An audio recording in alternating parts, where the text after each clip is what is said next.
promise. Whatever mistake you make, that's okay, because it's not supposed to be perfect first. You're not born with teeth. You're not born walking. It does not start perfect, so don't expect it to be that way. It's not linear at all. You're going to go up, down, backwards, sideways, around, a U-turn. You might make an O-turn, but you're right where you belong, and it's a beautiful place to be if you take the time to be present and look and learn and see around you. Take all of that in, and you'll realize how far you come when you realize what you've gone through to learn what you learn and know what you know and be able to do what you can do for whatever business that you decide to start. It's your baby, nobody else's baby.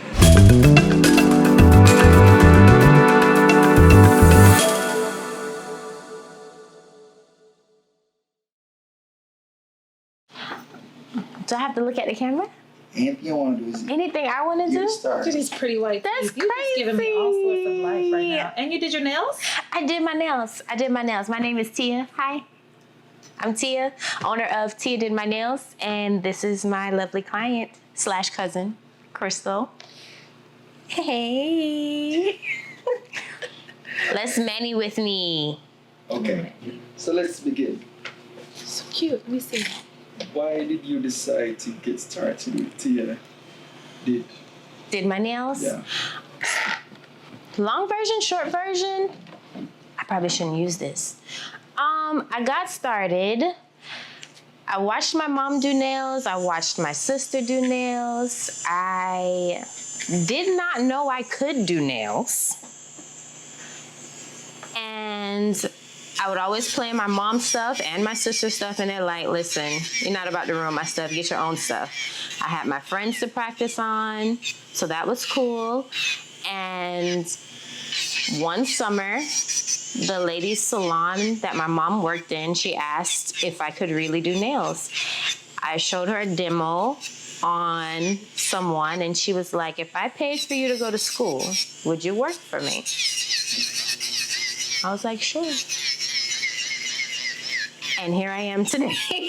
How many years later? How many years later? I started when I was 17. I am 33 as of yesterday. Congrats. Happy birthday. Belated Thank birthday. you. Thank you.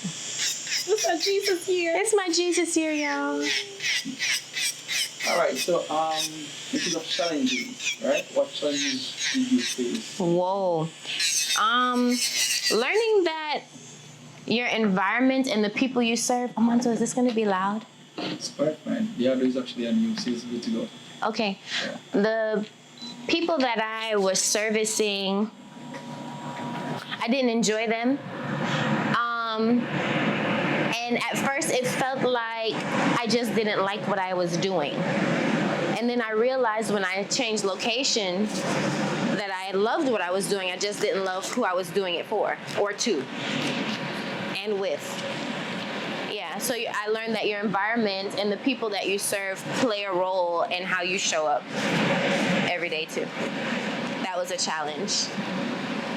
And finding products that work for me and my clients, that was another challenge, because I went from I was at a $10 nail shop where I had to do 10 people to make $100. So you try to do the math, and I had to give her 40% of that.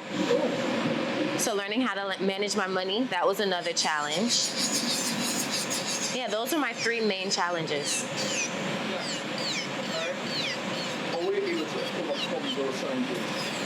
So we'll start with the location.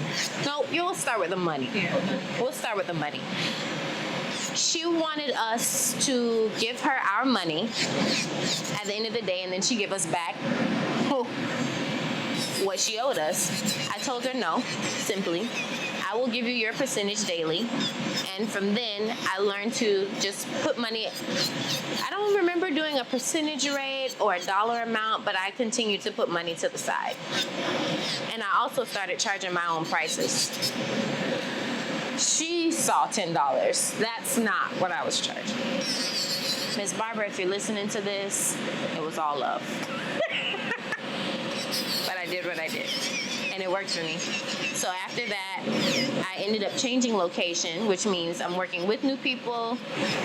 Wasn't really working for anybody anymore. That was different because that was a commission that I was doing at first. I moved to doing booth rental, which is better because it's a fixed rate. Nobody gets, so if I make more money, you get the same amount of money that you're supposed to get every week, instead of if I make 200, you're gonna get 40 or whatever percentage rates that whatever salon you're at will charge you if you're doing commission. So I became happier. I was making more money. I was able to find products and pay for them. And I was able to shop and buy my hoodies to match my sneakers, because that was important to me at the time. Yeah. Well, those are the top three. Yeah, location, money. What else did I say? Who you do it with, the people? Yeah, and who I worked with. Yes, that was another part. Because salon owners are interesting. They're interesting. That's all I can say. I won't talk bad about anybody.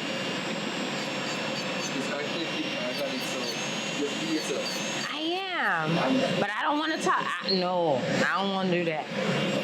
That part I don't want to do. I'll find a way around that. Let me come back to that. Okay, here we go. All right, so going back to the money question, right? Mm-hmm. How challenging was it for you to really meet the price? It wasn't a super bad challenge. I think it wasn't hard per se. I went off of how much it cost for whatever product it was, cost, how long does it last, how often do I plan to use it, shipping, handling, stuff like that, factor in that. And I would say looking at other people's prices around you is helpful, but it's really not, because at that time when I was doing nails, things were not as expensive as they are now. First, we were doing nails as side hobbies, not as our main career. So we didn't charge as much. However, when it became my sole job, that was the only thing I was doing, I didn't have another job, I increased my prices. I did look at other nail techs who I admired. I would look at some of their price lists and check and see how long it takes me to do this service. Is this dollar amount feasible for me, for my client? Does it pay the bills? Does it keep the salon running? That's kind of what I factor into how much I charge for my services. But it wasn't that bad. It just took tweaking, and it's still not perfect, actually. And you're still adding services, yeah, I think it's a continuum. Just as sure as inflation keeps happening, so will these prices keep changing. But paying attention is all it took. What was your best moment being your own, entrepreneur, the business owner?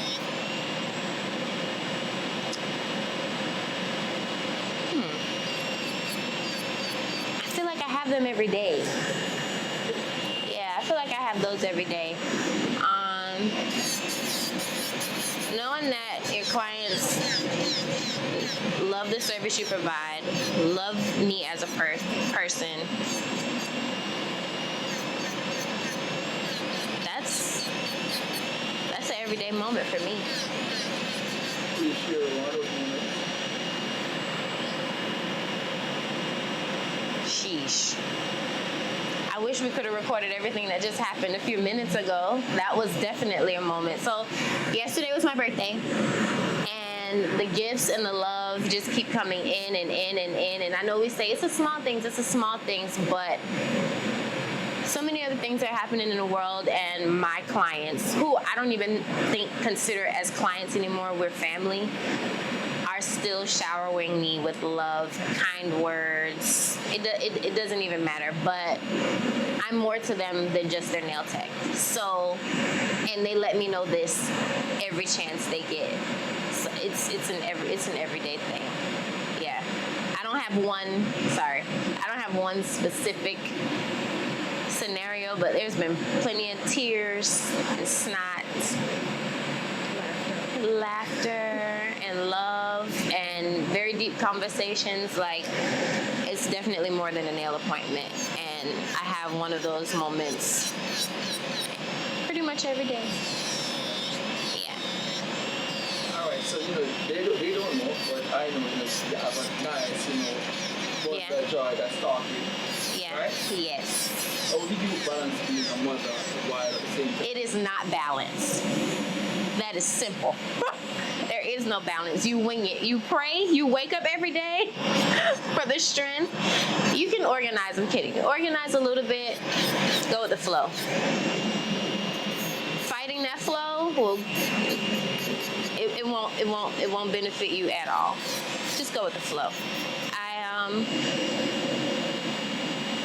have a little support system and lots of communication, but there is no balance. Just go with the flow. How did you go with the flow? Like, explain so they can understand what does that mean. All right, we'll just use my birthday week. Yeah. All right. So I have help with baby on Thursdays and Fridays. However, Thursday's the birthday, so my friend who watches my baby, she told me she would come and help me on, what was that? Monday and Tuesday.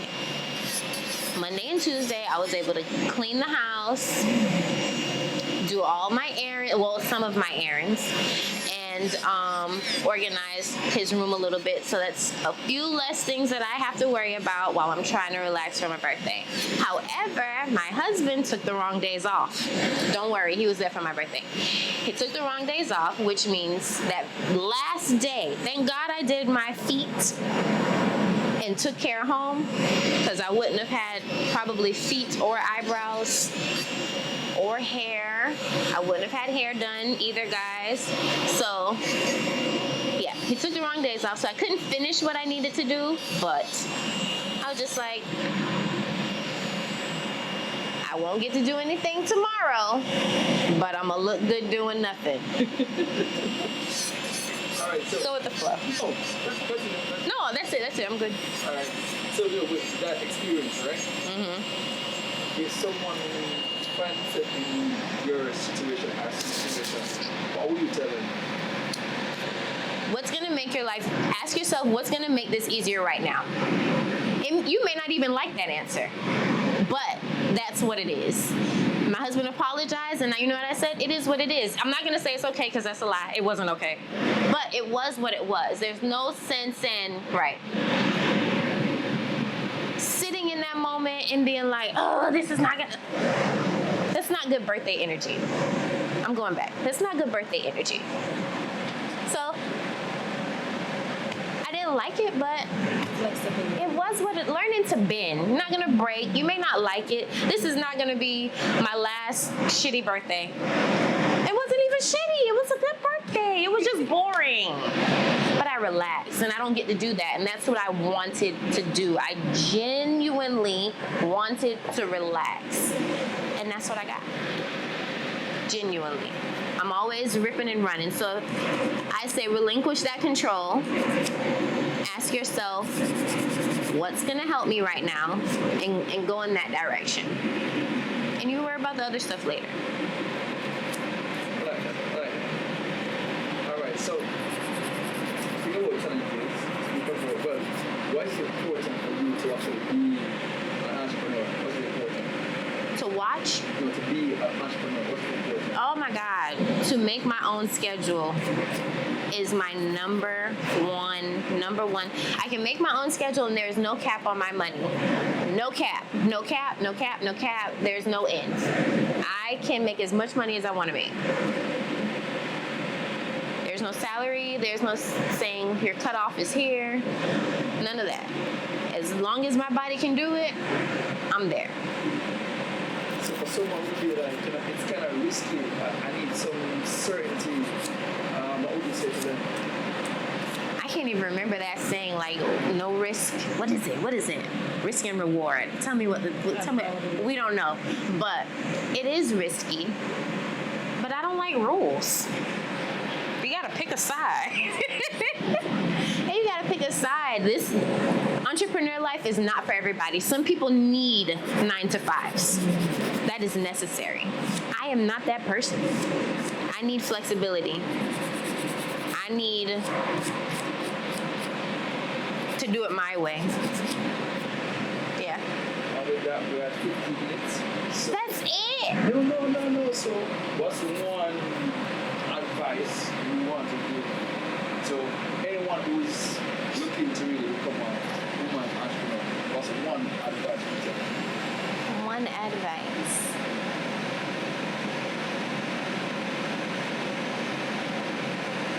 Be true to yourself. Don't let anyone, anything deter you. It doesn't matter how weird, how scary. Like they say, do it scared. I promise. Whatever mistake you make, that's okay, because it's not supposed to be perfect first. You're not born with teeth. You're not born walking. It does not start perfect, so don't expect it to be that way. It's not linear at all. You're going to go up, down, backwards, sideways, around. A U-turn. You might make an O-turn. But you're right where you belong, and it's a beautiful place to be if you take the time to be present and look and learn and see around you. Take all of that in, and you'll realize how far you come when you realize what you've gone through to learn what you learn and know what you know and be able to do what you can do for whatever business that you decide to start. It's your baby, nobody else's baby.